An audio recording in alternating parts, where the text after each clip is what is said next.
All right, halfway house. Got this fine 63 Catalina. Pretty sweet. So this thing was for sale semi-locally about a year or so ago.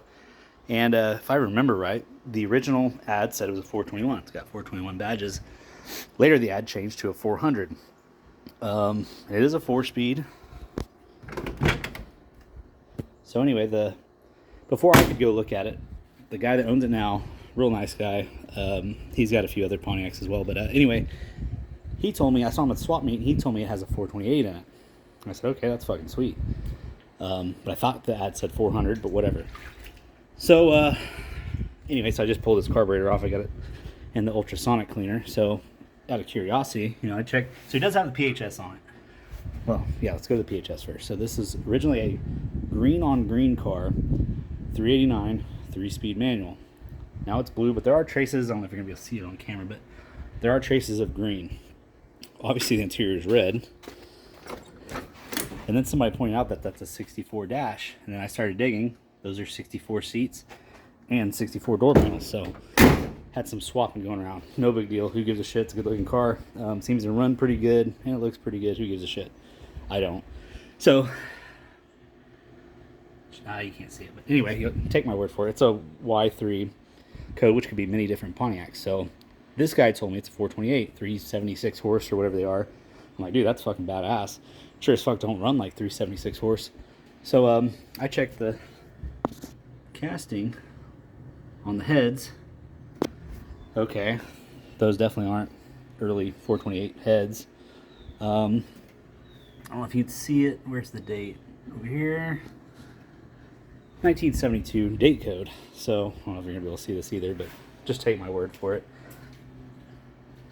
Come to the casting number. Can you see it? So this is a 1972 250 horse 400. No big deal. But then it, like, something clicked. I was like, I remember the guy that sold this car, he posted a picture of the Bellhousing. I remember it being a 63 Bellhousing. Double check the number. I forget what it is offhand. 9770091 or whatever it is. And I was like, wait, this would be a BOP bolt pattern engine with a 61 to 64 Bellhousing. Like, how is that possible? So I started doing some digging and asking. I was always under the impression that the here's my 62, that the never mind the Mopar cup there, but I was always under the impression that this 55 to 60 Bellhousings were one pattern, 61 to 64 was another pattern, and 65 and up was BOP pattern, which was a different pattern. Always thought that. 19 years of doing Pontiacs. I mean, look how many Pontiacs I got here. My 389. This thing's got a 389. I got a 326 in my wagon. That's a 455. That's a 400. That's a 400. That's a 389. I got another 326 out there. Blah blah blah. Like, had a lot of Pontiacs, a lot of Pontiac parts. So I'm like, how is that possible? There's no adapter plate, whatever. So I was like, oh shit. Well, I got a 65 BOP Bellhousing here, and this one is the same casting number as the one in the 63, 1963, whatever. So I got them on top of each other, exact same bolt pattern. So the BOP pattern isn't a new pattern. It's just the 61 and up Pontiac pattern. The only difference is obviously the starter on the BOP is all block mounted, and the earlier ones, 63 and earlier, were all Bellhousing mounted.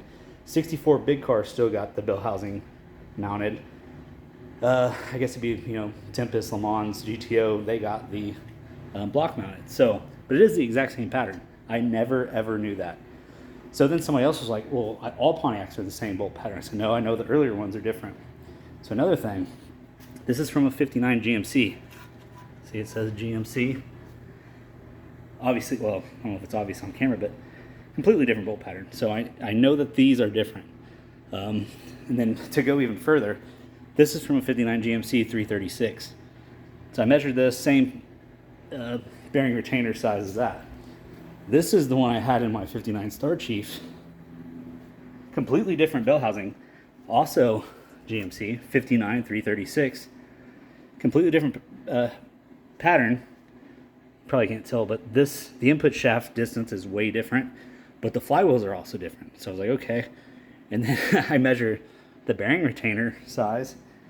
This is bigger. And then I measured, this is the trans that came out of my 59 Star Chief. It's a 1970 Muncie, I believe. And it's smaller than that. I mean, good thing I never drove the car, because I'm sure I would have smoked an input shaft or something. But yeah, so for whatever reason, I guess they had 2 different transmissions and 2 different bell housings for 1959 GMCs. So anyway, there's some Pontiac trivia for you there. I don't know if you can tell, but so this is the same depth as this, which is the same depth as that. So Muncie's, Borg Warners, whatever will fit behind this one. Same bearing retainer, same bearing retainer. So yeah, what I ended up having in my 59, which I ran it, but I never drove it. So yeah, I think this bell housing is probably pretty worthless. Actually, it looks like it might fit that Mopar. That would be wild. Anyway, Pontiac trivia. 19 years doing Pontiacs, I had no idea. 62, 63,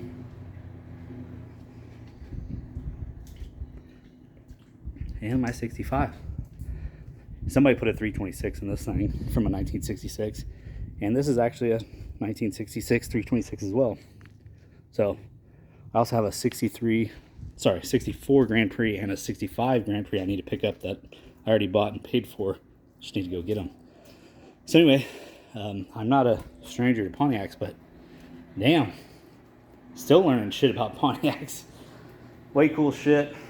Anyway, halfway house, I'm gonna go find me a Lone Star Light, clean some shit up, play some Leonard Skinner, and crash out.